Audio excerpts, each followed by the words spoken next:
स्वागत है दोस्तों। 80s और 90s के दशक में बॉलीवुड और अंडरवर्ल्ड के बीच काफ़ी गहरी नज़दीकियाँ थी। आए दिन बड़े बड़े सेलिब्रिटीज़ को अंडरवर्ल्ड से फिरौती के फ़ोन कॉल्स आते थे।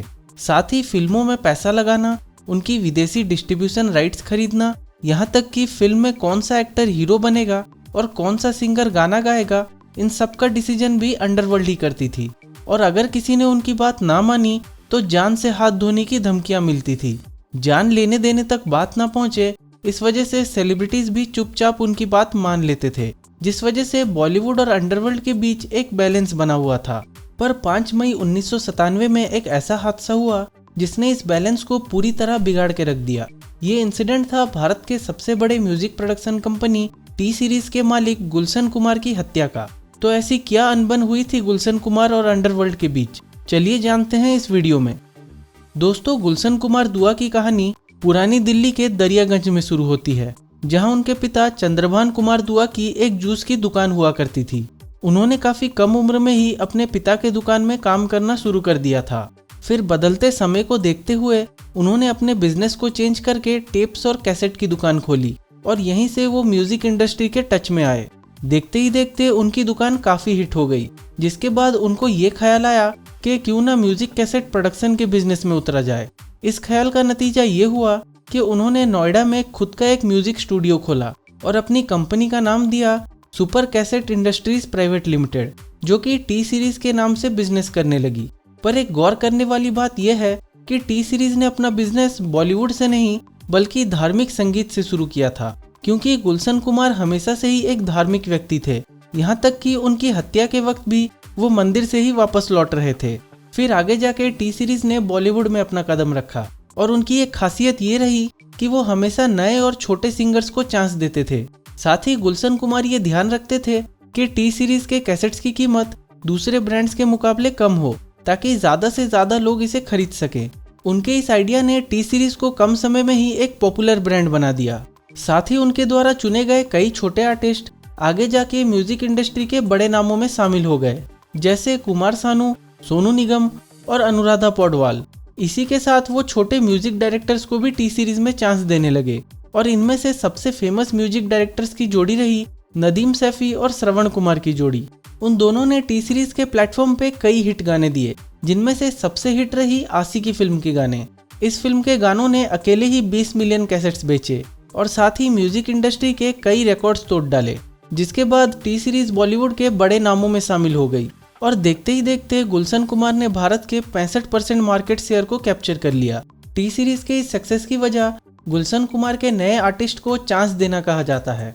वो नए आर्टिस्ट को चांस देते, फिर जब वो आर्टिस्ट फेमस हो जाते तब उनसे किनारा कर लेते और दूसरे नए आर्टिस्ट की तलाश पे निकल पड़ते।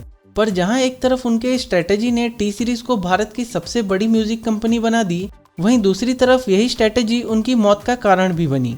हुआ यूं कि नदीम श्रवण की जोड़ी बतौर म्यूजिक डायरेक्टर तो काफी हिट थी, पर नदीम सैफी को म्यूजिक डायरेक्टर के साथ साथ एक सिंगर बनने का भी मन था और इस वजह से उसने अपनी नई एल्बम हाय अजनबी के कुछ गानों को खुद ही गाया था और वो गुलशन कुमार को उसके इस एल्बम को प्रमोट करने के लिए फोर्स कर रहा था। पुरानी दोस्ती को देखते हुए उन्होंने काफी इनकार करने के बाद एल्बम को प्रमोट करने के लिए हाँ कर दी। फिर मार्च 1997 में एल्बम रिलीज हुई और काफी बड़ी फ्लॉप रही, जिस वजह से कंपनी को बड़ा लॉस हुआ। इसके बाद नदीम सैफी गुलशन कुमार पर ये इल्जाम लगाने लगा कि क्योंकि उन्होंने एल्बम को ठीक से प्रमोट नहीं किया था, इस वजह से एल्बम फ्लॉप हो गई।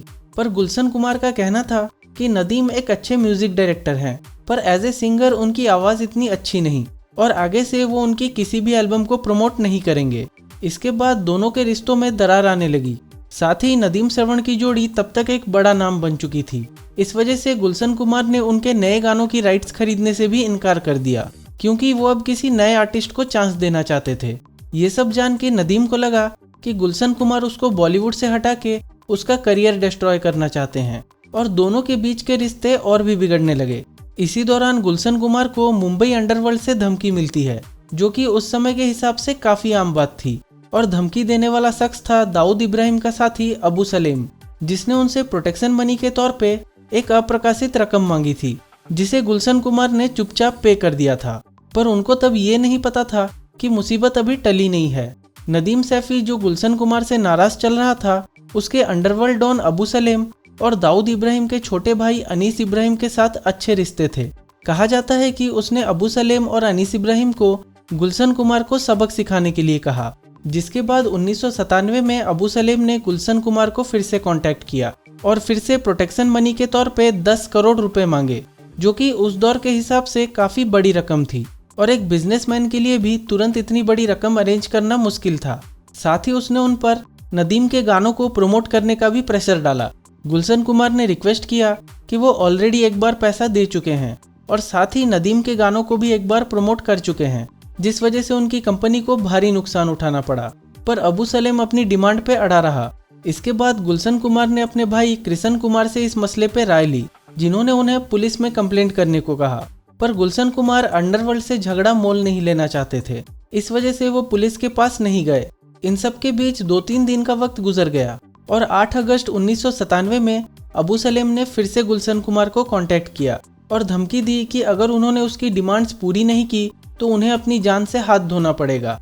गुलशन कुमार एक धार्मिक व्यक्ति थे और अपने बिजी शेड्यूल के बावजूद रोजाना मंदिर जाया करते थे और 12 अगस्त 1997 की सुबह भी वो मुंबई के जुहू में स्थित जितेश्वर मंदिर से पूजा करके वापस लौट रहे थे। तभी अब्दुल रौफ, अब्दुल राशिद और एक तीसरा शख्स उन्हें अपनी गाड़ी तक पहुंचने से पहले ही रोकते हैं और उनके सीने पे लगातार 16 गोलियां दाग देते हैं, जिसके बाद उन्हें मुंबई के कूपर हॉस्पिटल में लाया जाता है, जहां डॉक्टर्स द्वारा उन्हें मृत घोषित कर दिया जाता है। इस हमले में उनके ड्राइवर रूपलाल के भी दोनों पैरों में गोली मार दी जाती है। इस हादसे के बाद 30 अगस्त 1997 में मुंबई पुलिस नदीम सैफी को एक की कॉन्स्पिरेटर डिक्लेयर करती है और ये दावा करती है कि गुलशन कुमार का मर्डर नदीम सैफी, अबू सलेम और अनीस इब्राहिम ने मिलकर प्लान किया था। पर अरेस्ट करने से पहले ही नदीम सैफी इंग्लैंड फरार हो जाता है। साथ ही मुंबई पुलिस टी सीरीज की कॉम्पिटिटर टिप्स कैसेट कंपनी के मालिक रमेश तौरानी को भी प्लान में शामिल होने की वजह से अरेस्ट करती है। पुलिस का कहना था कि रमेश तौरानी ने गुलशन कुमार को गोली मारने वाले अब्दुल रौफ और अब्दुल राशिद को मर्डर करने के बाद 25 लाख रुपए दिए थे। फिर पुलिस इस केस में एक 400 पेज की चार्जशीट फाइल करती है, जिसमें 26 लोगों को इस मर्डर का आरोपी बताया जाता है।